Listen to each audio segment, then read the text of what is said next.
तो दोस्तों इस वीडियो के अंदर हम लोग डिस्कस करने जा रहे हैं इवैल्यूएशन ऑफ एंटरप्रेन्योरशिप। जैसा आप सभी को पता है कि एंटरप्रेन्योरशिप का क्या मतलब होता है कि किसी भी इनोवेटिव आइडिया का स्टार्टअप करना, यानी कि किसी भी इनोवेटिव आइडिया अगर किसी पर्सन के पास में है तो उस इनोवेटिव आइडिया को स्टार्ट करना, देन चीज़ों को ऑर्गेनाइज करना एंड बिजनेस रिलेटेड एक्टिविटीज़ को परफॉर्म करना ही क्या होता है, एंटरप्रेन्योरशिप कहलाते हैं। हम क्या बोलते हैं, एंटरप्रेन्योरशिप बोलते हैं। ठीक है, यानी कि किसी भी पर्सन के पास में अगर कोई इनोवेटिव आइडिया तो उसका स्टार्टअप कर रहा है जो भी पर्सन, वो क्या कहलाएगा, एंटरप्रेन्योर कहलाएगा। और इससे रिलेटेड स्टार्ट करना, ऑर्गेनाइज करना एंड बिजनेस रिलेटेड एक्टिविटीज को परफॉर्म करना ही क्या कहलाता है, एंटरप्रेन्योरशिप कहलाता है। ठीक है, तो आज की इस वीडियो में हम लोग यही डिस्कस करेंगे इसका इवैल्यूएशन कैसे हुआ। इवैल्यूएशन का मतलब इसका डेवलपमेंट कैसे हुआ, इसकी क्या हिस्ट्री है। ठीक है, कैसे एंटरप्रेन्योरशिप का एक तरीके से बर्थ हुआ, कैसे इसने एंटरप्रेन्योरशिप ने टेक्स प्लेस किया, यानी कि कैसे ये एग्जिस्ट में आया। ठीक है, तो जैसा हम सभी को पता है कि हम अगर हिस्ट्री की बात करें तो हमारे पास में हमारी जो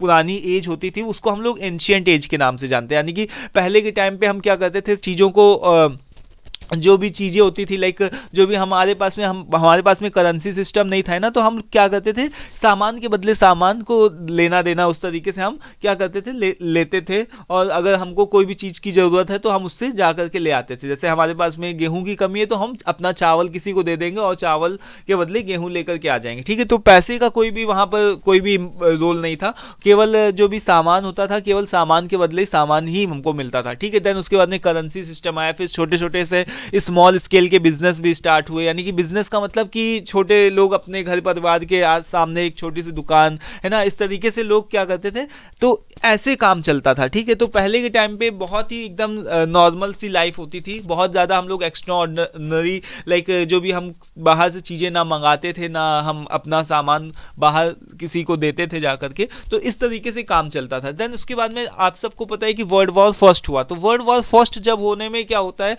कि बहुत सारी चीज़ें जो भी होती हैं, लाइक जो भी आपका मैं बात करूं तो बहुत सारे, जैसे आपके हथियार हो गए, वेपन्स हो गए, तो ये सारी चीज़ें मतलब कि सबको ज़रूरत लगती है, क्योंकि अगर वर्ल्ड वॉर हो रहा है तो वर्ल्ड वॉर में क्या होगा कि इस लड़ाई के लिए हथियार की ज़रूरत होगी, है ना, और जो भी मेडिसिन की ज़रूरत होगी। तो इस तरीके की चीज़ें जो भी होने लगी, सामने आने लगी। तो अब जो वर्ल्ड वॉर था ना, तो उसकी वजह से क्या हुआ दोस्तों, इंडस्ट्रियल रेवोल्यूशन आया। ठीक है, इंडस्ट्रियल रेवोल्यूशन का मतलब कि क्या हुआ कि इंडस्ट्रियलाइज जो भी चीज़ें थी वो धीरे धीरे इंडस्ट्रियल चीज़ें में कन्वर्ट होने लगी, चीज़ों का प्रोडक्शन होने लगा। जैसे कि हथियारों का सबसे पहले आई थिंक प्रोडक्शन होना स्टार्ट हुआ था, क्योंकि हथियार जो थे वो मारने के लिए लोगों को यूज़ किए जाते थे। ठीक है, तो हथियारों का प्रोडक्शन स्टार्ट हुआ, देन उसके बाद में मेडिसिन का प्रोडक्शन स्टार्ट हुआ, लोगों को बचाने के लिए, उनकी जान को बचाने के लिए मेडिसिन को दी जाते थे। ठीक है, देन इसके बाद में बहुत सारे अलग अलग चीज़ों का प्रोडक्शन स्टार्ट हो गया, लाइक कि फूड पैकेजिंग वगैरह, लोगों को जो घायल है उनके लिए फूड पैकेजिंग को लेकर के जाना, पैकेट्स में फूड को पैक करना, उसको लेकर के जाना। तो इस तरीके के प्रोडक्शन स्टार्ट हो चुका था। तो प्रोडक्शन जैसे ही स्टार्ट हुआ, तो जैसे ही प्रोडक्शन स्टार्ट हुआ उसी को हम लोग क्या बोलते हैं, इंडस्ट्रियल रेवोल्यूशन। यानी कि इसमें हम लोगों ने बहुत सारी नई चीज़ों को भी देखा। ठीक है, कि कई सारी चीज़ें भी आई, तो टेक्नोलॉजी धीरे धीरे से एडवांस, यानी कि एक तरीके से टेक्नोलॉजी की तरफ हम एक कदम हमने बढ़ाया ही था। ठीक है, इंडस्ट्रियल रेवोल्यूशन के थ्रू। देन इसके बाद में 20वीं सेंचुरी आई, जिसमें से हमने देखा कि जो हेनरी फोर्ड थे, है ना, हेनरी फोर्ड में आपने सुना होगा कि इन्होंने क्या, इनका नाम अगर आप गूगल पे सर्च करोगे तो इन्होंने बिजनेस रिलेटेड एक्टिविटीज़, जैसे कि ऑपरेशन से रिलेटेड जो भी प्रोडक्शन होता है, देन उसका मेंटेनेंस करना, उसका क्वालिटी से रिलेटेड सारी चीज़ों को देखना, बिजनेस रिलेटेड एक्टिविटीज़ को इन्होंने काफ़ी अच्छा हेनरी फोर्ड ने पूरा अपना बेस्ट दिया है। ठीक है, उधर साइड में और शायद इन्होंने फोर्ड मोटर कंपनी को भी इस्टेब्लिश किया था। तो यानी कि इनका एक काफ़ी अच्छा कंट्रीब्यूशन है 20वीं सेंचुरी के, अगर देखा जाए तो इंडस्ट्रियलाइजेशन जो ले करके आए थे तो इसमें। देन उसके बाद में थॉमस एडिसन ने भी जैसे बिजली के बल्ब का आविष्कार किया था, ये भी बहुत ज़्यादा एक मेजर इंसिडेंट था। ठीक है, एंटरप्रेन्योरशिप को डेवलपमेंट करने में, क्योंकि जो बिजली थी उसका प्रोडक्शन, लाइक उसका भी प्रोडक्शन, उससे बहुत सारे लोगों को रोजगार मिला। ठीक है, देन स्टीव जॉब्स, जैसे आप सभी को पता है कि एप्पल जो कंपनी है, इनके बिना संभव नहीं है, ठीक है। तो जितने भी एप्पल से रिलेटेड जो भी प्रोडक्ट होते हैं और कई सारी चीज़ें इनका काफ़ी अच्छा योगदान रहा है स्टीव जॉब्स का, ठीक है। तो इनके आप कुछ नाम लिख सकते हो इन लोगों के, ठीक है। देन उसके बाद में बहुत सारी अलग अलग इंडस्ट्रीज आई इस तरीके से 20th सेंचुरी में के अंदर, ठीक है। देन उसके बाद में post world war second world war हुआ, जिसमें से अब वर्ल्ड वॉर फर्स्ट से बहुत सारी चीज़ें खराब हुई तो कुछ चीज़ें अच्छी भी हुई, ठीक है। जैसे कोविड के टाइम पे हम लोग देखते हैं तो कोविड में बहुत सारी चीज़ें खराब भी हुई तो बहुत सारी चीज़ें आपको देखने को अच्छी भी मिलेंगी, ठीक है। जैसे कि हम बहुत ज़्यादा टेक्नोलॉजी में एडवांस हो गए, ठीक है। बहुत सारे सॉफ्टवेयर डेवलप हुए कोविड के टाइम पे,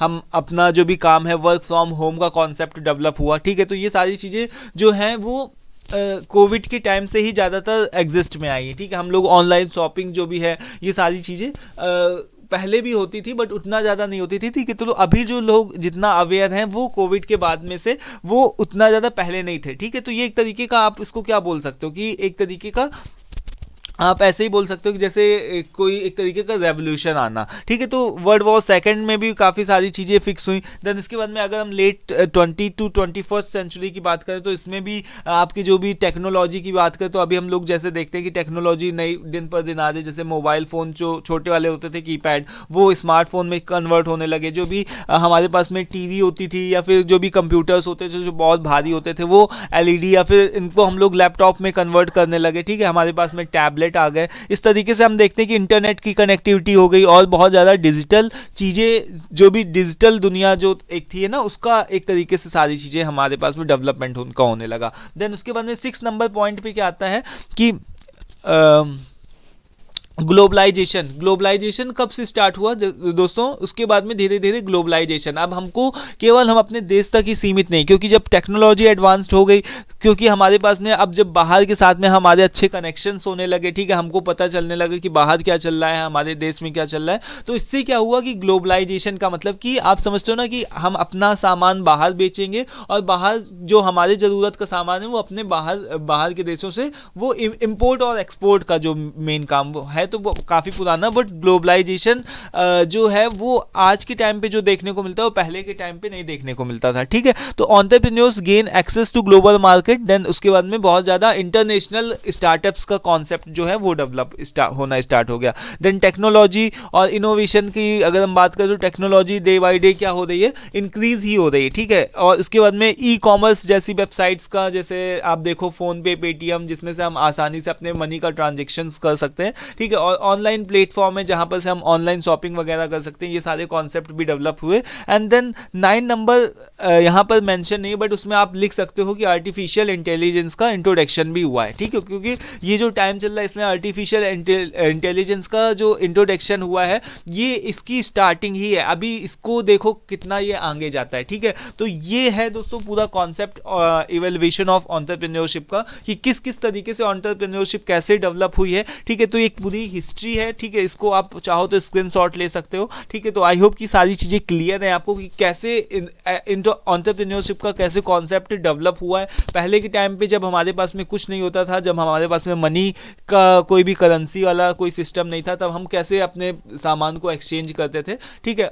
धीरे धीरे जब हमारे पास में सारी चीज़ें का प्रोडक्शन होने लगा, धीरे धीरे अब हमारे पास में टेक्नोलॉजी आ गई है, तो उससे क्या हो रहा है कि जो स्टार्टअप्स हो रहे हैं, टेक्नोलॉजी के जो भी स्टार्टअप्स हो रहे हैं, या फिर अगर आप देखो तो केवल फिजिकल, अब तो हमें फिजिकल स्टोर की भी जरूरत नहीं होती है ना, केवल हम ऑनलाइन स्टोर को भी परचेज कर सकते हैं। तो इस तरीके के स्टार्टअप्स भी जो हो रहे हैं वो भी बहुत ज़्यादा लोग कर रहे हैं, ठीक है। तो ये है पूरा कॉन्सेप्ट एंटरप्रेन्योरशिप के डेवलपमेंट का, ठीक है। इसको आई होप कि क्लियर हो गया होगा। कुछ भी अगर आपको कंफ्यूजन और डाउट हो तो आप पूछ सकते हो। नेक्स्ट वीडियो में हम लोग बात करेंगे इंटरप्रेन्योर के बारे में, ठीक है। अभी तक हम एंटरप्रेन्योर के बारे में डिस्कस कर रहे थे, तो अभी हम लोग नेक्स्ट वीडियो में डिस्कस करेंगे इंटरप्रेन्योर के बारे में, और डिफरेंस क्या होता है इंटरप्रेन्योर और एंटरप्रेन्योर के बीच में, इस चीज़ों को भी डिस्कस करेंगे। सो आज के इस वीडियो में इतना ही, मिलते हैं नेक्स्ट वीडियो में। Till then take care, thank you and bye bye.